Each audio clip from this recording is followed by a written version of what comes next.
and that Exactly. this is what I was going to get to earlier when I was talking about social media. How much do you think foreign governments have an influence on certain trends and certain things that people are talking and promoting and pushing and being a part of on social media? Because I think it's a big factor. I think it's a big factor with a lot of things. And I think it's a big factor with all this, the most insane woke shit. I think they push it as far as they can so that the stuff that's not as insane, that was insane just a couple of years ago, seems less insane now. It seems more palatable. And then they just keep moving the goalpost. Yeah. And I think you can do that through social media with kids. You can kind of engineer what kids accept. Oh, 100%. And the answer is, how much do they do? They do a tremendous amount, right? Look, the Iranian regime, nobody's happier with these protests on campuses than the Iranian regime, right? And they've even come out. Right? The foreign minister, Khamenei himself, right? The Ayatollah came out on his official X page. Yeah, who knew?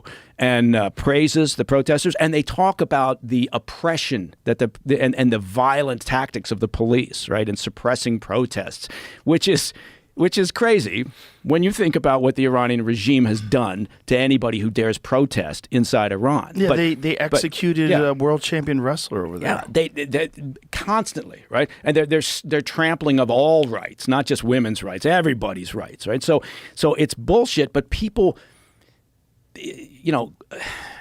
I don't know, people buy it. I don't know how. They only have a yeah. peripheral understanding of the workings. Yeah. So the inner workings of all this stuff. But then the Russians and the Chinese, they're all taking advantage of this as well, right? Chinese bots have been out there trolling around and promoting the chaos, right? If you were to switch on television, right, in Moscow or in Tehran or in Beijing, you'll get a lot of coverage of these campus protests, right? This is ideal for them. It's exactly what they want.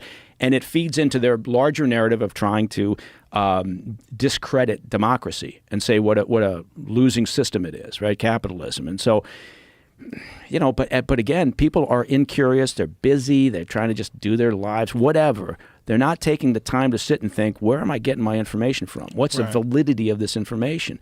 And if they don't do that, then to your earlier point, we're fucked. Yeah. Because it comes down to individual responsibility. You got to focus on where your information is coming from. And, right now, you could argue, that whether it's the face swapping techniques, whether it's AI that can mimic, and whether it's for criminal purposes or whether it's for state-sponsored efforts to try to put the knife into the American system or the West,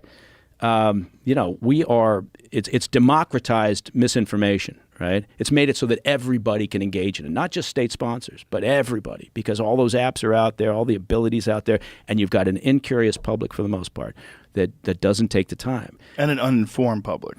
Most of them are not even aware that there's foreign elements that have an influence on our culture. Yeah, which is shocking if you think about it, right? It's shocking, but so few people are aware of anything other than what's going on in their own life and what's going on at work. Well, life is messy and it's tough, and you're trying to raise kids, and you're trying to put food on the table. You don't have time. And I talked to some of my friends about this stuff, and their eyes glaze over. Yeah, they don't even want to know. I'm busy, bro. Yeah, but you know what it does? Look at the state of, look how dysfunctional we are right now, right? This is remarkable, at times. And again, everybody wants to think it's always the worst time, right? It's not the worst time, right? We've had worse times. Civil War, I think, was pretty bad. So we've had more dysfunction, I suppose, at times, but the technology speeds it along, right? And we just have more people, so the potential for more of a shit show is there. But that is ultimately when people always talk about, well, you can't just use detection. You can't be on the defensive all the time trying to identify, okay, that's fake, right? You got to rely on people, right, to say, you know what, I'm not going to buy everything I read, right? I'm going to pay attention and I'm going to think about it a little bit, and I'm going to chill the fuck out. But it's not in human nature apparently right now. So we've got a problem, and those nations, particularly Iran, China, and Russia, are having a field day right now. Right? We are making it very easy for them. And think about it. We got the fucking election coming up in November. Yeah.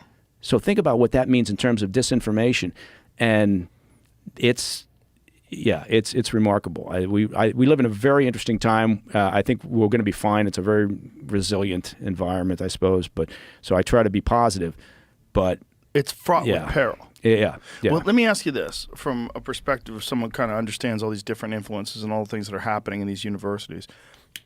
What can be done to sort of like unwind some of this fuckery, if anything, at this point? I mean, are we just going to operate from here on out with this understanding that our kids get indoctrinated to this preposterous, ridiculous way of thinking where they're taught these Marxist, Leninist ideas as if they make any fucking sense and that they've ever worked anywhere, and if they don't always lead to totalitarian, authoritative governments that take over and enforce all these socialist policies, which is a fucking nightmare that happens in every single regime. When they go socialism. Yeah. So what can be done to sort of like unwind some of this bullshit in colleges and balance it out a little bit? Like, there's nothing wrong with having ridiculous ideas, as long as those ridiculous ideas can be challenged. But if you're the only one that gets to talk and you just indoctrinate these kids and no one comes along and says, hey, you've never even functioned in the fucking real world. Like, this shit that you're teaching these kids, unless they go into academia, they're fucked. Yeah.